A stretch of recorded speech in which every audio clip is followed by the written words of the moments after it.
Hi and welcome to day 3 of 7 days to becoming pain-free in your body. On the introduction, I talked about why we have pain, and one of the reasons is because oftentimes certain muscles are not working effectively in the body. And a lot of times people, when they bent over, they often feel like, oh my God, my lower back, it just seized up. Well, why is that happening? Well, if we think about the biomechanics of when we fold forward, what needs to happen is all these muscles in the front body need to shorten.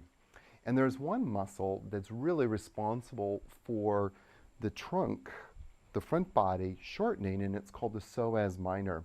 And the psoas minor runs from the pubis up into the lumbar spine, so specifically right around L1, L2. And so in order for you to be able to fold forward effectively or bend forward, or if there was like my coffee cup here and I wanted to reach forward and pick it up, those muscles need to contract. And if they're not contracting correctly, guess what? As we've talked about, other muscles start to take over and do the work that shouldn't be working that hard. And because they're working that hard, and because they're not supposed to be working, they end up becoming stressed out, overused, and start to shut down as well. And then we start to develop more aches and pains, and other things can happen.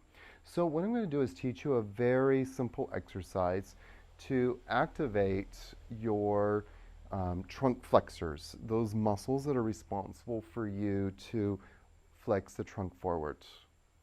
So what you're going to do is simply just come onto your lower back. And you're going to recognize this. This is going to kind of look a little bit like a trunk, but I'm going to modify it just a little bit. And again, we're going to still use our 6 seconds, 6 times idea. So number 1, you're going to lift your feet up and bring your knees over your hips. And number 2, you're going to look up.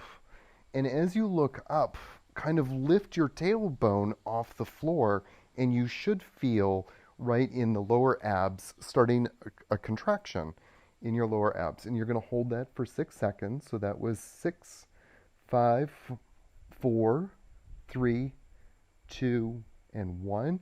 And lower everything down and just take a little break.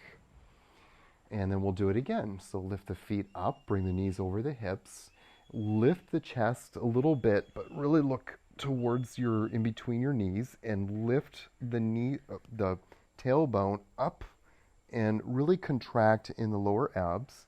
Again, holding it for 6 seconds. And that was 5 and 6, and come back down. Do you feel your lower abs working? So what I want you to do is, in your mind's eye, just visualize or feel the pubis. And that is where the psoas minor attaches to, is the superior ramus of the pubis bone.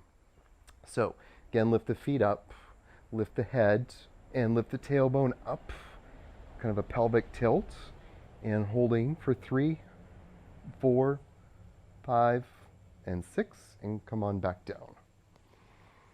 Good. Number 4, lift up, head, and then pelvic tilt, and holding 1, 2, 3, 4, 5, and 6, and come on down.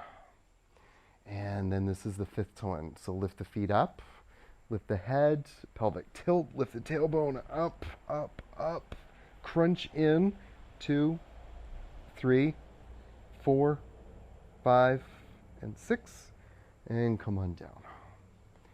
And again, lift the feet up and the head, and then pelvic tilt, and holding 1, 2, 3, 4, 5, and 6, and come on down. And that was 6 times. So again, stand up and see how you feel, and notice that there should be more of a sense of stability in your core. And even if you kind of fold forward a bit or bend forward to pick something up, you're going to notice that it's a lot easier because those front muscles are starting to contract, and it's a lot easier to move around. So we'll see you tomorrow for day 4.